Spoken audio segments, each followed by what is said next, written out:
Sudah beberapa waktu berselang sejak Ferdy Sambo dan kawan-kawan divonis Pengadilan Negeri Jakarta Selatan.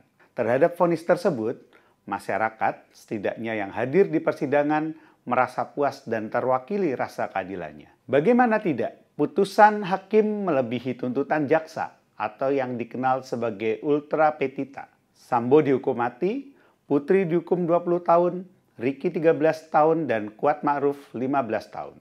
Upaya banding yang dilakukan Sambo dan kawan-kawan tidak berhasil. Pengadilan Tinggi Jakarta menolak banding yang diajukan oleh Sambo, Putri, Ricky, dan Kuat Ma'ruf. Mereka kemudian mengajukan kasasi ke Mahkamah Agung. Masyarakat dikejutkan oleh putusan kasasi yang mengurangi hukuman para terdakwa. Ferdy Sambo dari semula hukuman mati menjadi hukuman seumur hidup. Putri Chandrawati yang semula dihukum 20 tahun penjara menjadi 10 tahun penjara. Ricky Rizal yang semula dihukum 13 tahun penjara menjadi 8 tahun penjara.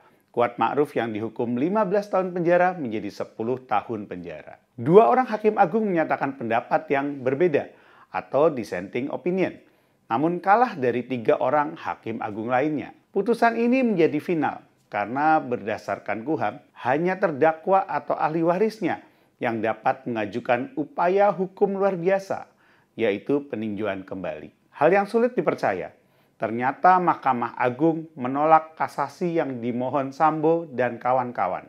Akan tetapi, Mahkamah Agung memperbaiki kualifikasi tindak pidana dan pidana yang dilakukan. Ini disebut putusan tolak perbaikan. Putusan seperti ini sebenarnya jarang dikeluarkan oleh Mahkamah Agung. Berdasarkan laporan tahunan Mahkamah Agung tahun 2022, tercatat hanya 24,9% putusan yang menolak kasasi namun memperbaiki amarnya.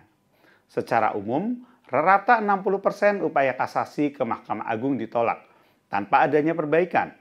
Hal ini sesuai dengan upaya Mahkamah Agung untuk mewujudkan konsistensi putusan, memperkuat peradilan banding, dan mengurangi beban perkara yang harus diperiksa mahkamah akibat banyaknya kasasi.